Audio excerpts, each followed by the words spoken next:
Wisp Sports Radio, the voice of women in sport. Welcome to Season 1, Episode 10 of the WeCOACH Podcast on Wisp Sports. Every 2 weeks, we sit down with some of the best and brightest women coaches, leaders, and industry experts in the world of sports for fun and inspiring conversation. I'm your host, Megan Kahn, Executive Director of WeCOACH. This podcast is a co-production of WeCOACH and Wisp Sports. WeCOACH has become the premier nonprofit organization committed to recruiting, advancing, and retaining women coaches of all sports and levels. Today's guest not only hosts her own show, Hockey Talk, on Wisp Sports, she also happens to be one of the most decorated hockey coaches of all time. Shannon Miller has nearly 400 wins, 10 NCAA appearances, 7 Frozen Four appearances, and 5 national championships, and 15 seasons as head coach at University of Minnesota Duluth from 1999 to 2015.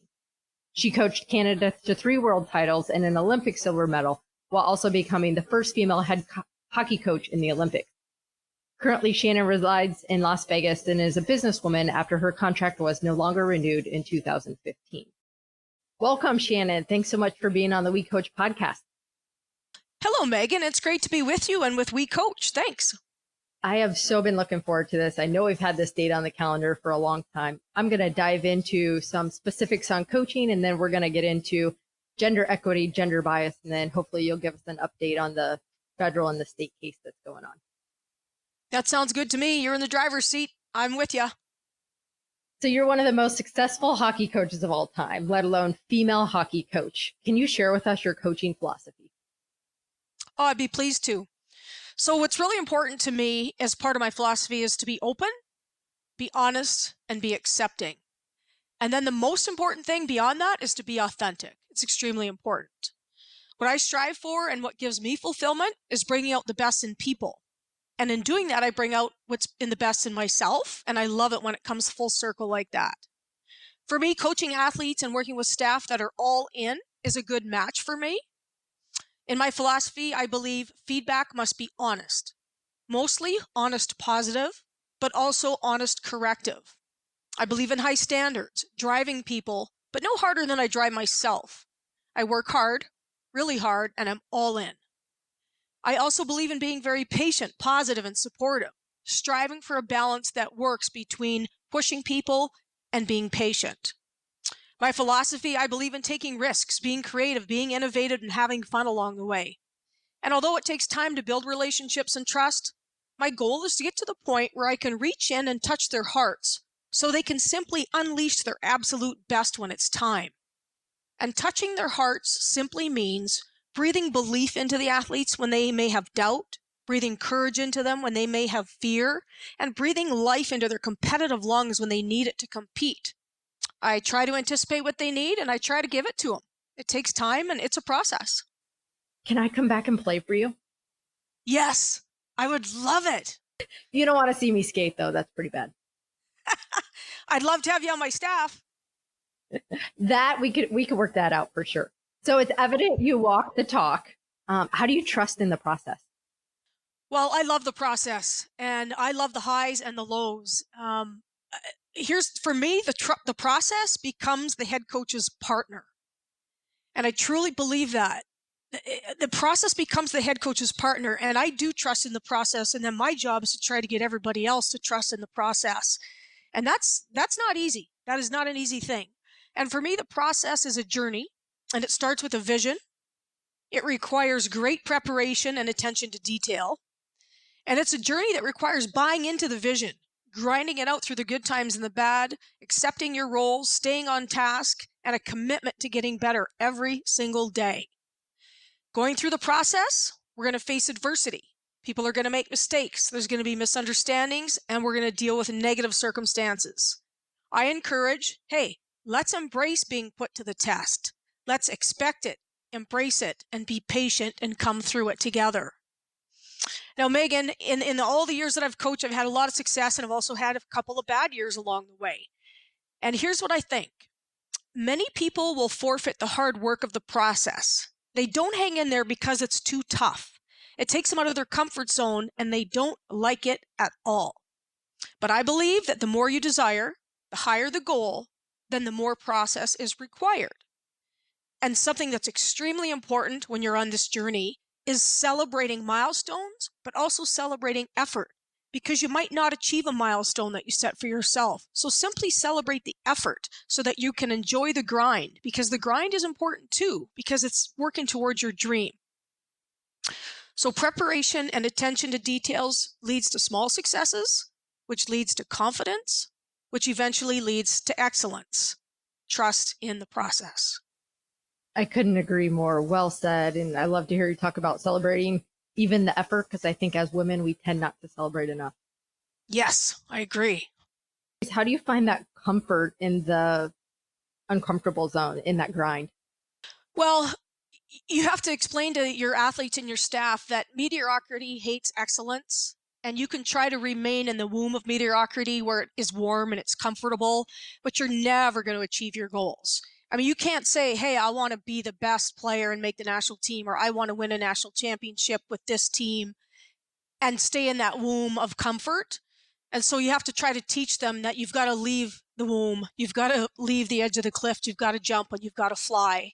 And that's not the easiest thing to do for some people. I believe a lot of athletes today, they were certainly raised differently than I was. They were not pushed by their parents and pushed by their coaches. And it's a process, let me tell you. Absolutely. So, and you mentioned this in your earlier comment about innovation and creativity. I'm curious, can you give us an example of how you use creativity and innovation? Yeah, I can. To me, creativity is thinking outside the box. It's having the courage to try new things, be innovative. I see myself as innovative and creative. I always create new face-offs and new drills all the time. And one of the examples I can give you is we had won a national championship, an NCAA championship, and we were striving to repeat, win our second national championship. And it was an Olympic year. And so what happens is the Canadian and American national team players are gone all year. They're centralized. So we had to replace them with other players. And obviously those other players that you recruit to bring in for that 1 year are not at their level. So you don't have the same strength with regards to talent as you have had in the past. But what also happens, and is actually even more important, is we had Europeans on the team. So we'd always have 5, 6, or 7 Europeans, and they would be there the Olympic year. They'd be playing on our team, practicing, but they would go in and out of the lineup. November for 2 weeks, December for 2 weeks, and then 3 weeks in February before playoffs, they would go for the Olympic Games. So what was really hard is you've already have a, for lack of a better term, I'll say watered down team, but only with regards to talent, certainly not character and work ethic and attitude, but you don't have as much talent. And now you have these players going in and out. And what's hard about it is that when they're there, they're on the first line, they're on your power play, they're doing PK, they're doing your special teams, they're taking key face-offs. But then when they leave for those 2 weeks in November, December, and February, the other players have to step up and fill that void and play and perform. And they always do great. They've never let us down. They've always kept the boat afloat. But where it gets difficult is when those Europeans now come back after their 2 weeks in November, or after Christmas, or after the Olympics. And those players that were rowing the boat, that were getting it done, keeping the boat afloat, they now get displaced back to their old roles and jobs. But they're better because of it. They're now better players because of it. So your team actually has more depth and you're stronger than you ever thought you could be. But there's jealousy. People are being displaced. Egos are damaged. And we were experiencing a lot of internal problems. And I felt we were only 3 weeks away. We were 1 week away from starting playoffs, but 3 weeks away from the end of the season where we would compete for a national championship. And there was so much inner fighting, and I call it inner bleeding, and so much jealousy going on that we weren't going to go anywhere. We weren't going to win anything. So I decided, throw everything out the window, start over, and for the next 3 weeks, this is what we're going to do. I created new face-offs, new power play units. Of course, you keep the principles of playing the game. Of course, the principles of sport are there. However, I also put them into units of 5. And I thought, okay, if I can't get everybody to get along in the entire team, all 22 players, how about 5 people? So I put them in units of 5 and said, you 5 are going to play together every shift. You 5 are going to play together. And all you need to do is get along with your 5, and you need to learn these new face-offs, the new power play, the new face. Everything we're going to do is new. And there's no time for fighting. And I presented it to them, Megan, just so you know. I didn't shove it down their throats. I presented it to them, and I said, this is going to be a new way of playing the game. These are your units. You guys meet for a couple hours. We watched video. We talked about stuff in length. And I said, and then you come back to me and let me know collectively as a group if you want to do this or not. If you want to, we'll do it. If you don't, we'll continue doing what we were doing. They came back to me with great enthusiasm and said, oh my God, we love it. It's called the torpedo, Megan. It's just a real offensive and fun way to play the game of hockey. It's very different and new. And they said, Coach, we love it. We want to do it. And so to make a long story short, we went on to win our second national championship and to repeat, which is very difficult to do when they are so young and they feel so much pressure. And that's why very few teams in any sport, men's or women's, repeat. That's my story, Megan. Using the torpedo method. That's amazing. Yeah, it was a lot of hard work. I worked every night till about 1 a.m, and I just created and presented, and they bought in. The key is buying in. I could have worked all night, right? Done all of that. But if they don't buy in and they don't want to do it, you're not going anywhere. And the key is they bought in and they did an unbelievable job. You maybe should go out and buy torpedo.com right now, because you might have a lot of coaches trying to steal that torpedo method. I get a lot of coaches emailing me, like a lot, asking me for stuff on the torpedo. I might have to do a book. You definitely should. I want to ask you, because you already alluded to it a little bit, how do you define a charismatic leader? Well, first of all, the most attractive we can be as leaders is authentic. So a charismatic leader to me is someone who is authentic, open, and honest. Someone who leads with unwavering vision, passion, confidence, energy, and belief. A leader who is selfless, team-oriented, and leads with commitment, emotion, perseverance, and creativity. That's a lot of words, and that's a big mouthful, but that's what a charismatic leader is to me. And we all got to strive to be that every day. Absolutely. And we all know great leadership often defines great teams. And you talked about the disgruntled team there when you switched to the torpedo method. How do you handle other situations where you have disgruntled players who, if you don't nip it in the bud, can cause a lot of problems in the locker room? Well, first of all, I try to teach them the importance of attitude. And I will often use the same example I use when I'm out public speaking. And I say, Wilma Rudolph, former track and field sprinter, 3-time Olympic gold medalist. Wilma earned the honor of being called the fastest woman on the planet. That is amazing. But what's more amazing, Wilma had polio as a child. Her quote, "The doctor told me I would never run. My mother told me I would. I chose to believe my mother." And so what I try to teach these athletes, they think their situation is so bad because maybe they're not playing as much as they'd like to, or they're not in the role that they'd like to be. I give them that example of Wilma Rudolph and say, let's have a perspective here on the situation. Let's choose our own thoughts. Let's choose our own attitudes. And then I'm honest, Megan. And so I say, listen, you're complaining about this, you're complaining about that, or you're acting out, but let's just get to the root of it. The root of it is, you're not playing as much as you want to play. Your ego is wounded. And so I have an honest conversation with them. And Megan, what I try to teach them is that self-pity is quicksand. And as hard as it is, they need to work to change their attitude so that in time, things can change for the positive for them. I also teach my players a lot about Maya Angelou, and it's called sinking thinking. So that disgruntled player has that sinking thinking, and we just have to turn it around. And if we can do that, they're going to be a vibrant part of the team. They're going to be an important part of the team, and they're going to help us win. But that too is a process. Absolutely. Absolutely. And everyone always wants to know, how do you pick team captains? Well, okay, so I'm going to share 2 examples with you. One is, here's how I'm going to say it. If you're entering a season and you have a lot of leaders on your team, or maybe you don't, okay, you're not sure who your captain should be, I always support having a leadership group called the 6-pack. So that's the first approach I'll talk about. I appoint a leadership group called the 6-pack if I can find 6 people. whether they're all 6 good leaders or maybe we're really lacking in leadership, but you pick 6 people and they become that leadership council and they discuss team issues with the players, with the coaches, and they have real decision-making power. They're responsible to help you create rules. And this gives you time to get to know your players, gives you time to get to know your leaders. It gives them time to get to know each other and to gel before you pick your season A's. And the second thing I'm going to share with you, Megan, is I just learned this the other day, and I love this as coaches when we share everything. Jackie McMillan's a head coach of St. Scholastica. It's a Division III hockey program in Duluth, Minnesota. And she, on my show, shared with me how she selects her captains, and I love it. And I'm actually going to send it to you, and so if any coaches want it, if it would be okay that they reach out to you to get it, because I love it. And I won't go through the whole thing, but basically there's 8 categories. And she does have them put their name on it. She describes to them what's important for qualities for captains. She's got it all written out for them in 8 categories. They have to put their name on it. They have to put some thought to it. And then they can select the candidates they want. And they have to rank them and say why. So I just got this morning. I love it. I'd be happy to share it with you.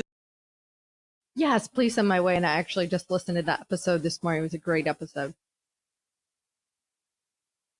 And I have to say, I've heard you talk about 6-pack before, but this just took on a whole new meaning.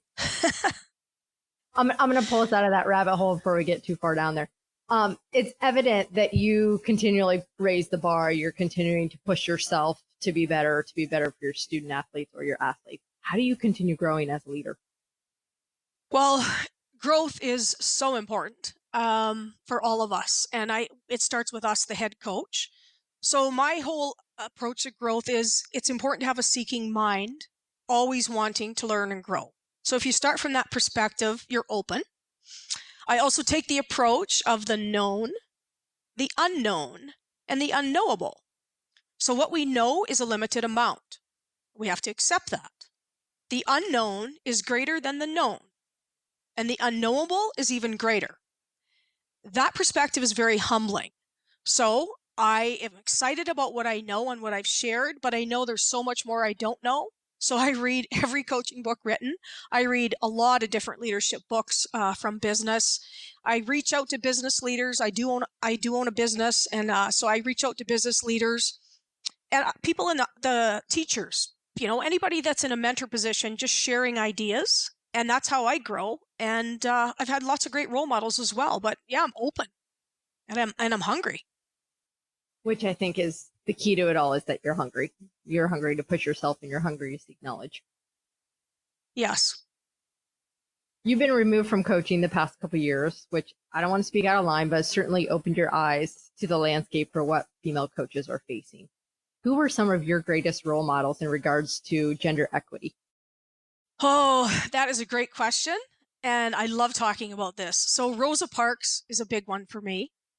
Gloria Steinem, Billie Jean King, Martina Navratilova, and the legendary RBG, Ruth Bader Ginsburg, the Supreme Court Justice. So these are courageous women who have helped break barriers, and they've paved the way for us. And we continue to also pave the way for others and to break barriers. And I talk about it basically carrying the torch, and I think it should be our greatest honor. Absolutely. And we're setting the bar and leaving a legacy for young women who want to follow in our footsteps every day. Oh, there's no question that we are. And that's our greatest honor also. It's who's come before us and what they've done for us. We carry the torch, and then who's coming after us. And oh my goodness, we want it to be much, much better for them. Yes. And then let's talk about being much better for them. Let's talk about the landscape and some of the challenges women are facing. Well, with regards to female coaches? Yeah, with regard to female coaches. Well, one thing I've alluded to already is just that the athletes have been raised a lot differently than we were. And we have to push a lot harder and be a lot more patient to get them out of the comfort zone and try to get them to be the best they can be. I think that's a challenge. I know that another challenge is administration. Can we go there? We can go there. Let's go there.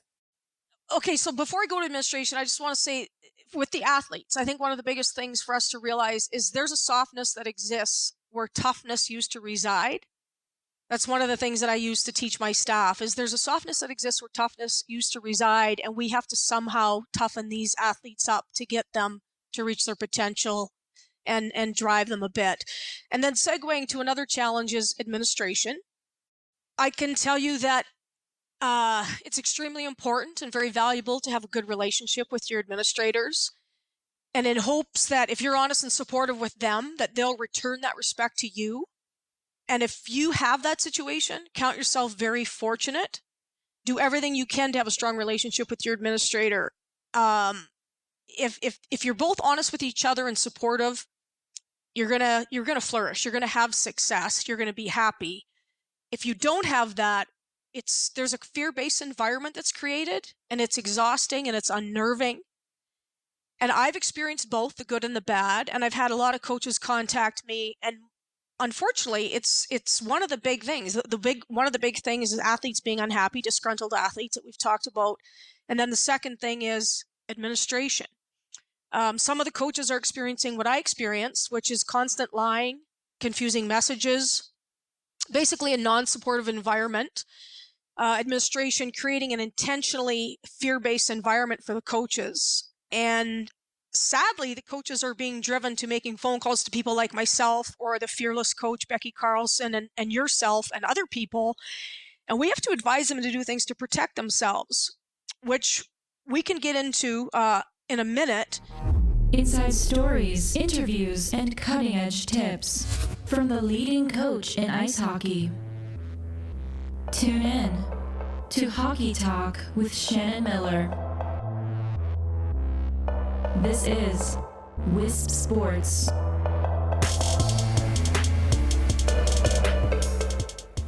So Megan, can I share some personal examples with you about what I went through with administration before I was fired and then during the firing? I think that'd be great, and I think it would be helpful for our listeners. So we got this new athletic director, and he would say things to me like, "You and Muffet McGraw are the greatest female coaches on the planet." And I'd be like, "Wow, that's quite a compliment. That's awesome. Thanks." And he would say things to me, "I can't believe how well you've done with what you have." And he was referring to the resources and the lack of resources and the lack of staff that we had with our women's hockey program. And he would say things to me like, "I'm going to get you more resources so that you have more what you need for recruiting. I'm going to get you more staff." But behind my back, he was cutting my resources, cutting our recruiting budget down to almost nothing. It's like bleeding out. And he tried to cut my staff. And when I found out he tried to cut my staff, I confronted him and we dealt with it. I dealt with it in an open, honest manner. I can't say that I got any openness and honesty back.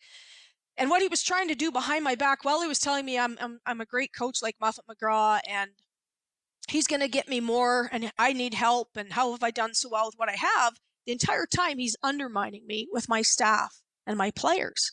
He's holding private meetings and he's doing this and he's trying to cut my legs out from under me. And it's a crazy thing when you're going through it. You feel like you're going crazy. You're like, really, this is what he's saying to my face, but this is what's happening. And you don't sleep at night. It makes you uneasy. You lose your footing and you're trying to lead. And you can't be all in as a leader and powerful and confident and courageous when somebody's doing that to you. It's extremely unnerving and difficult. And what's crazy, and I want to share this with the listeners because I've already been to trial. I know we're going to talk about that, but I can share this now because it's already public. It's been to trial, and I'm sitting in a room, and I'm being fired by this athletic director and the chancellor of the university, and I'm sitting there defending myself, saying we have operated on half the recruiting budget most of our competitors have had. We've just won 12 out of our last 13 games. We are ranked 3rd out of 8 teams in the toughest league in the country. And coaches that are listening to this know that whether it's basketball, volleyball, soccer, hockey, there are leagues that are stronger than other leagues across the country.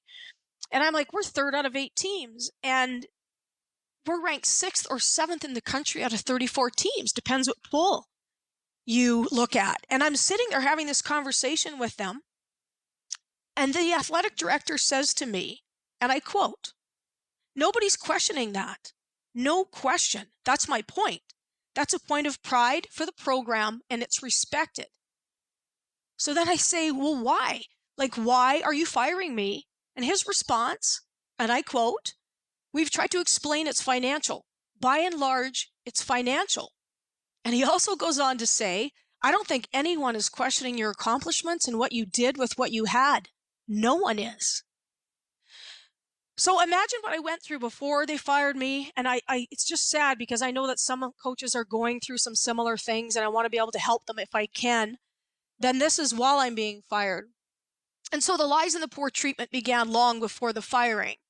And that just gives you a taste of the conversation and the relationship. And so we can sit here and say, yeah, it's really important to have a good relationship with your administrator, reach out to them, build that bridge, be open, be honest, and really confide in them. And if you do that and you have good administration and they give that back to you, well, you are blessed and you deserve it. Every coach should have that.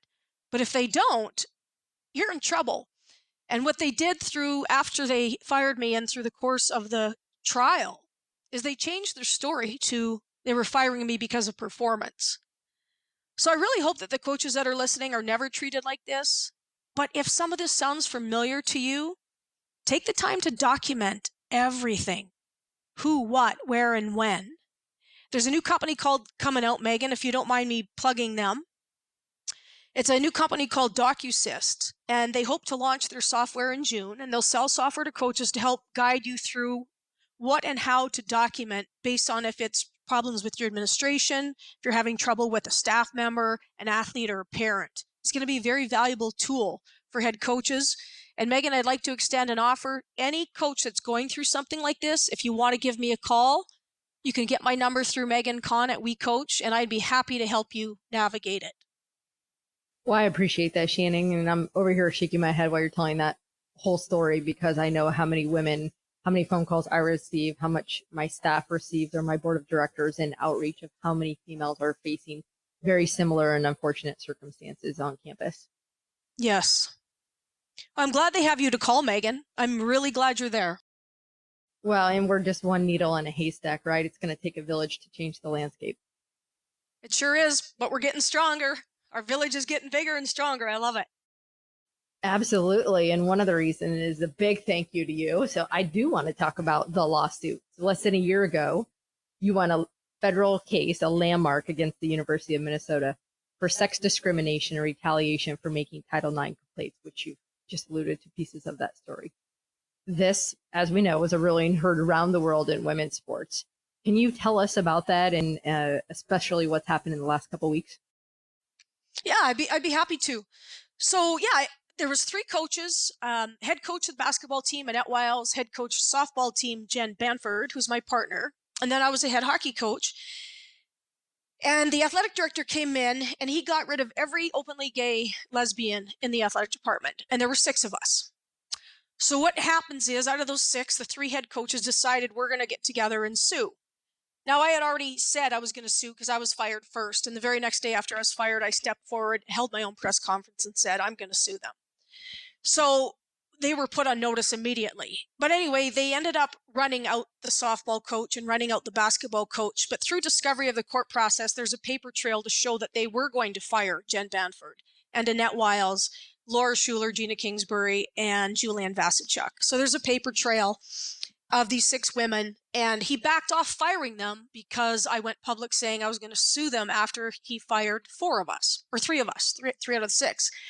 But they treated the other ones so poorly, they ran them out. So we're going to go to trial together. We think we're going to trial together, the 3 head coaches. 2 years into the process, the University of Minnesota lawyers asked the federal judge to divide the claims into 2 trials, federal and state.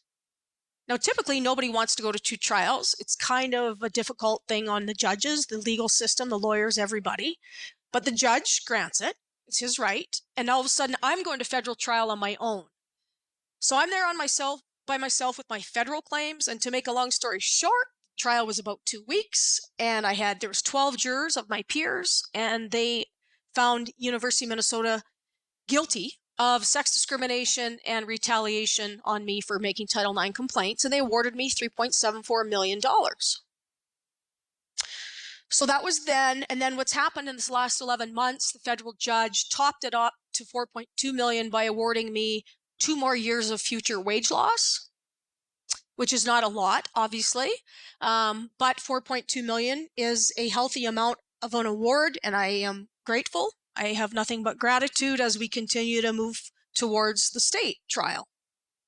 Yeah, I know it's been a long and difficult road, and on behalf of me and all the other women, we appreciate your courage in fighting the fight for so many. It's a toll, definitely, and you've done it with such class and dignity. We applaud you. Thank you, Megan. I really appreciate that. And I just want to give a shout out to Jen Banford, the softball coach, and Annette Wiles, who are going to state trial with me with claims that the federal judge, he called them our strongest claims at the state level. So we're looking forward to having our day in court. I've had mine, but I'm going to have it again with those coaches. And for them, I hope they get their day in court. Shannon, when will that go to trial? I think we're probably about 2 years away from it being resolved in whatever manner it's going to be resolved in. Which, again, is still a long 24 months and a road ahead for you guys. So all our best with the three of you as you take that on. Thank you. I appreciate that. And we're happy to carry the torch. I want to get some advice from you. You've certainly had a tremendous coaching career. You've won a federal title. You're preparing for a state trial. And you've been through a lot. What advice would you like to share with our coaches? Well, thank you for giving me that opportunity. I guess especially for female coaches, I would say coach to win and don't apologize for that. I would say know that you do not deserve less than and have the courage to carve out your own space and ask for what you deserve, what your staff deserves, and what your program deserves, because you don't want to be the role model that teaches her athletes they deserve less than. It's not a legacy that any of us want to have. I would give advice, be as patient as you can be confident, and be strong. Be authentic and love what you do. I want to go back because you talked about less than, and I know I've heard you talk about the why not mentality. Can you kind of link those for me? Yeah, so I will. Emma Watson, okay? She's known as the Harry Potter girl. She spoke at the United Nations, and her message was about gender equality, and I loved it. She was promoting he for she, and Emma Watson was basically encouraging all of us to embrace feminism, explaining that it's simply embracing equality, and her message to women and girls was this: if not me, who? If not now, when? And she stated, if you have doubts when opportunity is presented to you, I hope these words can help.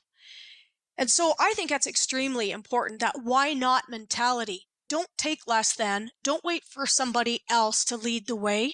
You lead the way. And look around you. There's so many brave women like Serena Williams. Her latest commercial basically says to girls, don't sit on the sidelines and wait. Step in, step up, and win. And don't apologize for it. Beyonce. Just a few years ago, Beyonce performed at the MTV Awards. I loved it. She said, we should all be feminists. She said, we teach girls to shrink themselves, to make themselves smaller. We say to girls, you can have ambition, but not too much. You should aim to be successful, but not too successful. Otherwise, you will threaten the man. So there's strong female role models all around us. We just have to be open, and then ourselves individually have the courage to step up and do our part. Absolutely. And I think you've definitely stepped up now as a businesswoman. I want to kind of talk about what's on the horizon for you. You alluded to your Hockey Talk show earlier on West Sports. Give us a little teaser on that. Well, it's super fun. Chris called me and asked me if I'd like to have my own Hockey Talk podcast show on West Sports. And I wasn't a big podcast girl, I'll just be honest, but I certainly am now. And I was sort of stumbled through. I wasn't sure if I wanted to do it or not. And Chris said, Shannon, it's basically a chance to mentor coaches from around the world and share your experience and knowledge. And so I just jumped at the opportunity once I understood what it was. It's every Tuesday, and I talk hockey, and I have guests on my show, and it's super fun. It keeps me sharp and thinking the game, and I've just had some fabulous guests. And then I have a little announcement I'd like to make, Megan, if you'll allow me. Kind of something fun. So I live in Las Vegas, but I also spend time in Palm Springs, California, and the LA area because we have a business out there. And I have met a documentary filmmaker, and he would like to do a documentary on my life. In fact, he is doing a documentary on my life. He's already started, and it'll go from a typical documentary where you're young up through the trial. And so we started working on it months ago, and it should be done in the next 9 to 12 months. And I'm pretty excited about it. Oh my gosh, that is amazing. And couldn't think of a better role model for young women to see on the big screen. Thank you. I appreciate that compliment. Yeah, that's exciting. So we'll be on the lookout. Do you have a title of it? We don't. He and I are going back and forth with that, and I've got 3 or 4 friends weighing in on it. So we're not going to rush it. We don't have one yet, no. That's good. There's no reason to rush. But I am going to rush you here because we end every episode with rapid fire. So you don't have to rush your answers, but I'm going to come out with some questions, and you're going to come back with the first thing that comes to mind. You ready? Fun. I'm ready. I'm going to softball the first one. Favorite book? Start Where You Are by Pema Chodron. What do you miss most about coaching? Oh, connecting with your staff and the athletes and just going after your dreams together. Did you have any game day rituals or superstition? No, I didn't have any superstitions. I had a game day routine, though, where I definitely had to have time to myself in the afternoon. I either slept or exercised, whichever one I felt I needed that day. And I always carved out about 90 minutes to go through every scenario of what could happen that night with regards to line changes, bad calls by the referee, if you have to pull your goalie, if your opponent pulls their goalie, all the details that go into a game. I carved out time for myself every day. Everyone should carve out time. Yes. Only on game days I did. Shh, don't tell that. That's not good role modeling. I know. What keeps you awake at night? Oh, nothing to do with sport. What keeps me awake at night is the pain and suffering that goes on in the world. I don't want to be a Debbie Downer, but I'm one of those people that when people are being hurt and animals are being hurt, it wakes me up in the middle of the night. And if I saw something on TV or on social media, a dog, was beaten to death, or a horse starved to death, those are the things that keep me up at night, certainly not sport. But I think that's probably why you're such an authentic and charismatic leader yourself. I hope so. And my last question, what is your last parting advice for our listeners? Remember, our audience is all sports. All sports. Well, I guess I'm not coaching right now, and I love coaching. So if you're coaching right now, embrace it. Embrace the tests, the highs and the lows. Just love what you do and be grateful that you're surrounded by people who support you, I hope. Your staff and your athletes and your friends, because it's just a great environment to be in. Embrace it, love what you do, and hit a home run. I cannot thank you enough for your time, your candid thoughts, and your vulnerability today. Well, thank you, Megan. I just appreciate being a guest on your show. You've got quite a crew, quite a lineup. I certainly respect every guest you've ever had, and I've listened to every single podcast that you've done. I'm now a podcast girl, thanks to Chris at With Sports. So, Megan, you asked me to share with you some things as we part. The last thing I'd like to share with you is a quote from Maya Angelou. It's absolutely my favorite quote, and I think it's really appropriate right now for women. I come as one, but stand for 10,000. And thank you, Megan, for all you do at WeCOACH. And I think that is a perfect quote from you, because I think what you're doing on the national stage right now is serving more than 10,000. Thank you. Conversations from the world of women's sports. This is Wisp Sports Radio. Thanks for listening to today's show with Shannon Miller. We would love to hear from you. Follow us and share your comments on Twitter at WeCOACH and at Wisp Sports, or on Facebook at WeCOACH Sports and at Wisp Sports. The show notes for this episode can be found on our show page at wispsports.com, where you also find Hockey Talk with Shannon Miller and much more. Until next time, all sports, one voice, WeCOACH.